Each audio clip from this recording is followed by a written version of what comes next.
यसको बिक्रीको लागि कुनै समस्या छैन।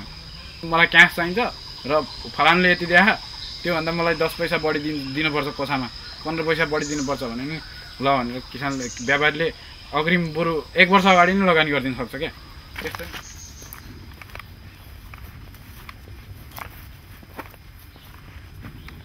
मेरो नाम हरिशरण पराजुली हो।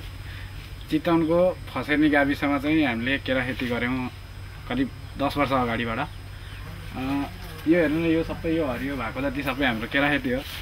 अब यसको लागि लगानी त अब हामी साना किसानहरूलाई थाहा नहुने भन्दाखेरि गाउँकै सहकारीबाट चाहिँ मम्मीले यसको लागि आवश्यक पर्ने करिब 10-15 हजार चाहिँ झिकेर सुरुमा हामीले सुरु गऱ्यौँ।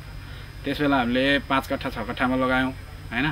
त्यसपछि यो जब राम्रै भयो हैन, राम्रै भएपछि हामीले चाहिँ अहिले 2 बिघामा लगायौँ हैन।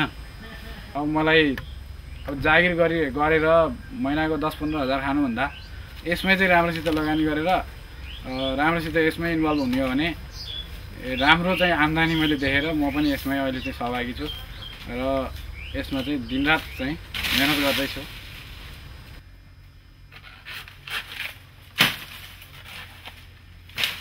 यो रोप्दाखेरि चाहिँ बजारमा पाउँछ कि यसको यो जरा हुन्छ नि, यो जरा चाहिँ अरू बगानमा चाहिँ किनेर ल्याउनुपर्छ। त्यो चाहिँ किन्न नि हामीलाई हामीले किन्दाखेरि 15 रुपियाँमा प्रति जरा चाहिँ किनेको थियौँ।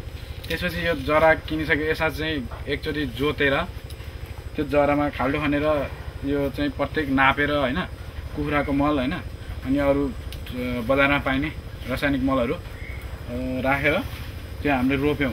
रोपिसकेपछि यो करिब 1 महिना जतिमा चाहिँ यसले चाहिँ टुसा ल्याउन थाल्छ। यो टुसा आइसकेपछि यसको टुसा आइसकेपछि यसमा चाहिँ झारहरू हुन्छन् हैन, झार मार्ने औषधि पाउँछ हैन। त्यो औषधिलाई औषधि छर्ने, त्यो औषधि छरिसकेपछि त्यो झार मर्छ र यसलाई ओग हुँदैन नि। यसलाई ओग नभएपछि यो बढ्दै जान्छ। यो बढ्दै गएपछि यसमा चाहिँ धेरै किराहरूले आक्रमण गर्न सक्छन्। यस्तो पातहरू हुन्छ नि, यस्तो खाछ नि हो, यो पातहरूलाई किराहरू आउन थाल्यो भने त्यो एग्रोभेटमा चाहिँ औषधि पाइन्छ।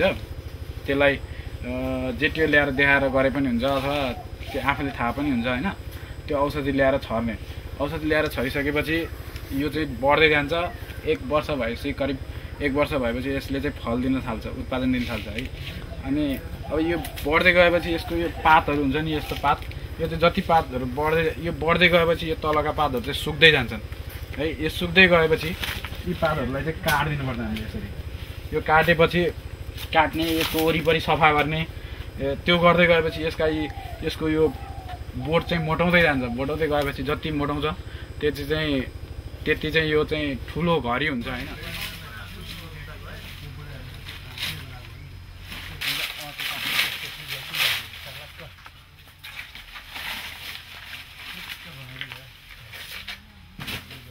बजारमा प्रति कोसाको हिसाबले बिक्री हुने भएकोले जति धेरै कोसा चाहिँ हामीले एउटा घरीमा चाहिँ उत्पादन गर्न सक्यौँ त्यति चाहिँ हामीलाई बढी फाइदा हुन्छ। ठ्याक्कै रोपेको 1 वर्षमा यसले उत्पादन दिन्छ।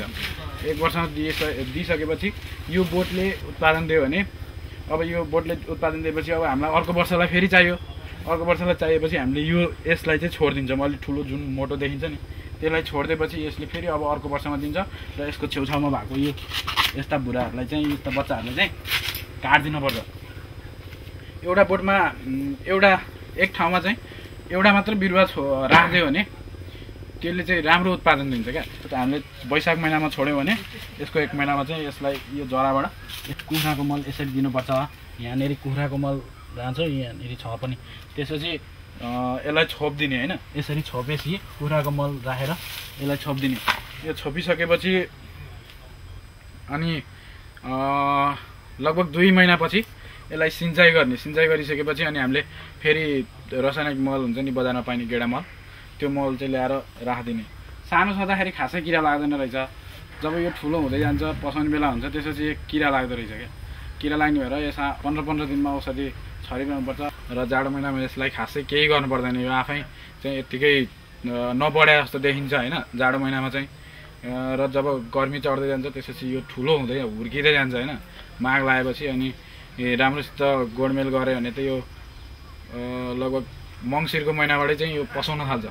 र चैतको महिनामा तयार हुन्छ। चैतको महिनामा तयार भएपछि यसले ठुलो मार्केट चाहिँ लिन्छ क्या। कोसा छ नि, यो कोसा चाहिँ अब यति भएपछि अब यो चाहिँ फल्दैन। अब यहाँबाट भनेपछि यो बुङ्गो चाहिँ हामीले काटिदिनुपर्छ। यो काटिदिइसकेपछि यो बुङ्गोलाई हुने बुङ्गोमा जाने यसको भिटामिन जति सबै यो कोसामा जान्छ। भनेपछि यो कोसा चाहिँ मोटो हुन्छ। जब यो मोटो हुन्छ, अरू बगानको अरू किसानले उत्पादन गरेको भन्दा यो राम्रो हुन्छ। यसले अझ बढी मार्केट लिने भयो।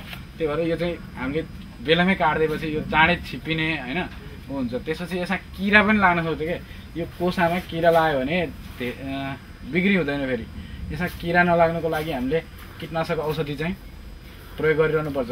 अब यसो हेर्ने किरा लाग्छ भने यसलाई चाहिँ कीटनाशक औषधि बजारमा पाइन्छ। त्यो बजारमा गएर किनेर ल्याएर कीटनाशक औषधि दिने। जब दिइसकेपछि यो चाहिँ ठुलो हुन्छ, उत्रे बराबर हुन्छ अथवा चाँडै छिपिन्छ क्या। यो चाँडै छिपेपछि चाहिँ हामीले चाँडै बजारमा यसलाई चाहिँ लान पाउने भयो। बजारमा चाँडै लगाएपछि यसको मार्केट पनि बढी भयो र प्रतिस्पर्धामा चाहिँ बढी चाहिँ फाइदा कमाउन सक्छौँ। यसको बिक्रीको लागि कुनै समस्या छैन। जबकि हामीले धान, गहुँ, मकै चाहिँ एउटा कुनै गल्लामा लगाएर छोडिदियो, त्यो गल्लावाला साउले पैसा नदिकन चाहिँ कति खाएको उदाहरण पनि भेटेको छु क्या मैले। तर यो चाहिँ हुँदैन कि मलाई क्यास चाहिन्छ र फलानले यति दिए, त्योभन्दा मलाई 10 पैसा बढी दिनुपर्छ, कोसामा 15 पैसा बढी दिनुपर्छ भने नि ल भनेर किसानले व्यापारीले अग्रिम बरु 1 वर्ष अगाडि नै लगानी गरिदिन सक्छ क्या। त्यस्तो नि हुन्छ यसको लागि चाहिँ।